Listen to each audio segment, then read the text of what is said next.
It's been quite a while since I did a villain video, and for someone like me who leans so hard into it, that makes this channel feel so awkward these days. Because the most popular types of videos seem to be related to the most twisted or unique types of antagonists we've ever come across. And so today I thought it'd be a good idea to restart this in a newer field after opening up the floodgates of the Disney Channel. Because this is an era that needs more discussion with characters galore, and while we aren't quite ready to talk about others like the Disney Junior type of shows, I feel more comfortable with this particular channel now that the era has been recapped. So when we think of villains, we always think of big and bold, actual threatening presences to the heroes that affect the story's path in a negative way. They win some and they lose some, ultimately losing everything as a result of the journey. But that's something that pertains to a singular film that you just watch one time and their own story is done, unless they do survive and come back to the sequel, that is. But for a TV series, it's quite different, having the villain to fight another day until the very end of the show. Such unique circumstances do include shows like Lilo and Stitch or Kim Possible, where it is probably the biggest example of having a movie villain like Gantu survive and work with the real evil of Hamsterville until the very end of the show, with the franchise's final movie covering that half. But the real big example above all that is worthy of being covered alongside the plethora of Walt Disney Animation Studios villains has to be Phineas and Ferb's own Dr. Heinz Doofenshmirtz, the self-proclaimed evil genius from Jusselstein that battles with his arch-nemesis being Perry the Platypus. With series co-creator Dan Povenmire voicing him in a weirdly Eastern European accent, he has truly become one of the more iconic villains of the modern era that turns out not to be really a villain at all. Because when you watch a series that follows most of the same formula with the boys inventing things and their sister failing to bust them, Doof on the other hand creates inventions that Perry always busts with ease, where every day he continues about his evil plan to take over the tri-state area with a pitiful backstory where everyone but himself gets the glory. In that way, you can see him fitting both types of villains of evil and tragic, bad-tempered but also good-hearted, where you can't really lump him into all the categories except the one stated within the title of this video,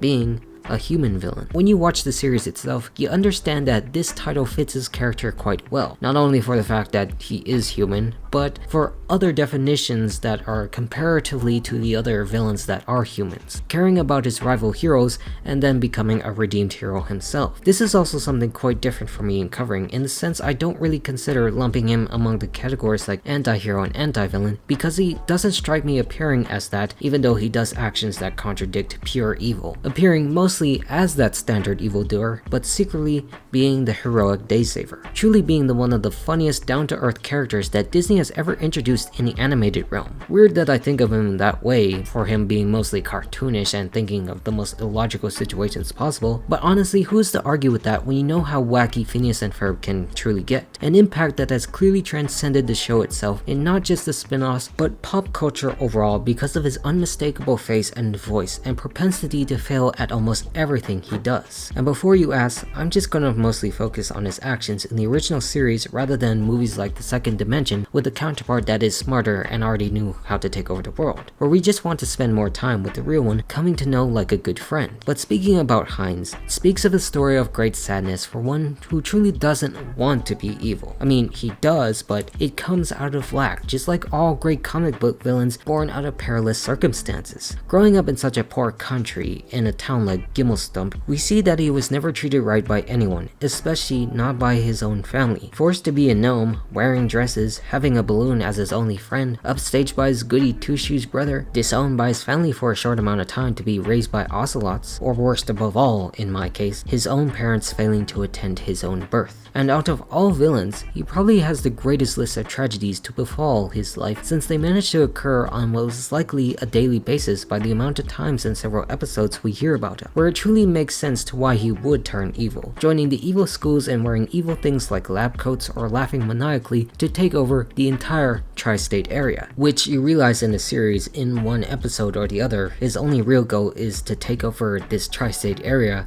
and not the world on the whole, unlike most animated villains in that same era he was born in, where with Perry, he gets his chance to shine by his own inventions, a parallel to the genius of the creations of Phineas and Ferb, but now used for dubious circumstances, of which all come from such petty backstories, most of the time of modern inconveniences to supposedly take over, not always relating to taking over the tri-state era, but sometimes instead to prove a meaningless point. Yes, most of them are still in vain of the ultimate ambition, villain, but the other times you just find out that the plot is just to prove a point or stick it to other heinous individuals for charging too much in the ills of first world problems. Of course, most importantly above all, is the propensity for calling his inventions innators at the end suffix. Like, it wouldn't be a Doofenshmirtz invention if it didn't fail all the time, took place in an era that had a jingo over it, and never was even called an innator. This gives him a factor of pride, that he cares so much about each thing he does with branding them as innators, whether it be big or small inventions, or something perhaps could easily have already been invented. It's a fact that he just can't help himself with that nature, and sometimes to that extent he can't help himself to invent self-destruct buttons to the innators where it can be easily destroyed when Perry finally breaks free of his traps and saves the day, to the point where each of the inventions are also responsible for destroying or removing Phineas and Ferb's own inventions too, making not only great parallels to the characters, but also ruining Candace's plans of ever busting the boys, looking like a deranged freak in front of their own mother. On that side, you can truly say he is a heinous villain for stopping Candace even as it comes out of the cost of his own defeat, which we should blame Perry for and his own secret life. But then again, the biggest time one of his innators did succeed, ironically involved both having Phineas and Ferb's help, but also Doofenshmirtz is never truly evil at all. He may seem like it, but when we look at his plots and his own family with the likes of his younger daughter Vanessa, he actually has a heart of gold. He clearly cares about his daughter the most, trying to make her life better than what he had, even if she gets annoyed since he is a teenage daughter. Compared to his own parents, he is truly compassionate about the ones he loves, even Perry to that extent of his own friendship, not wanting to harm them or even expressing shock when his own innators actually turns everyone into a zombified version of himself, including when Vanessa and Perry turned. These actions prove alongside most of his schemes that he is not evil, clearly not wanting power for the sake of oppressive control over society, but more of the petty societal gripes or other inconveniences he seeks to get rid of. Of course, he exclaims he is evil every time, but every action he takes personally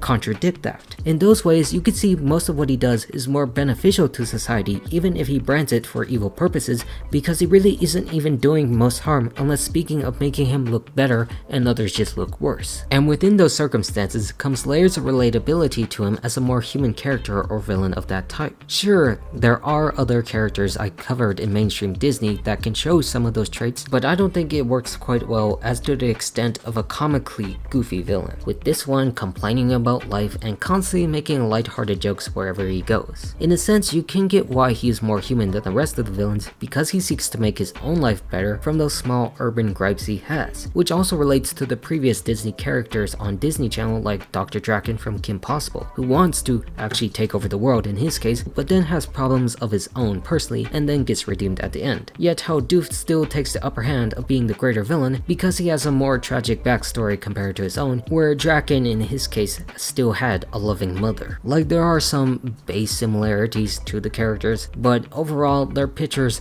differ in a lot of ways. And yet, out of everything that his own family did to show that they hate him, to prop up everybody else except his own, he still carried this great love in his heart, never trying to harm anyone else with obvious intent. Moreover, complaining to them sometimes for what they do, and never even willing or wanting to oppress an entire populace at all. And his final redemption to be a good character is not because he personally changed who he was as what we knew him as, just like other villains of the past, but for the better of his own family. For Vanessa, when he finally succeeded for a time to become tri-state governor, realizing he was affecting what she wanted to do, and actually where she herself explained his own very character, the not so bad a dad after all that we all knew. Vanessa, on the other hand, is a character that stays grounded for who she is and wants her father to be the same, who does evil out of obligation for his bad youthful experiences rather than the good, nice man that he is. A point that just truly rang true throughout the entire series. He just is a nice man who respects a lot of people and the rules of some things society creates, but just does evil for the sake of his own unfulfilling youth. And she sees that he never feels happy achieving what he wanted at the end, and he wants to change to become better, which kinda extends itself to the statement of you fail at being bad, but you succeed at being good,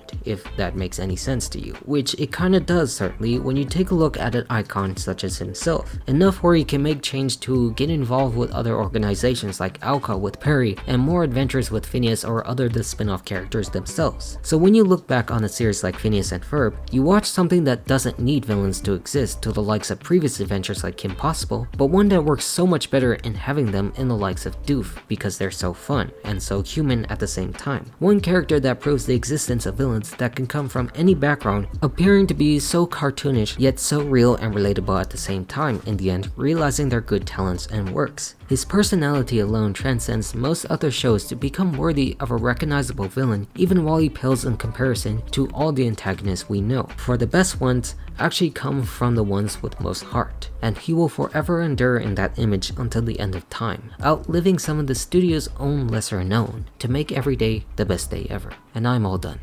Goodbye.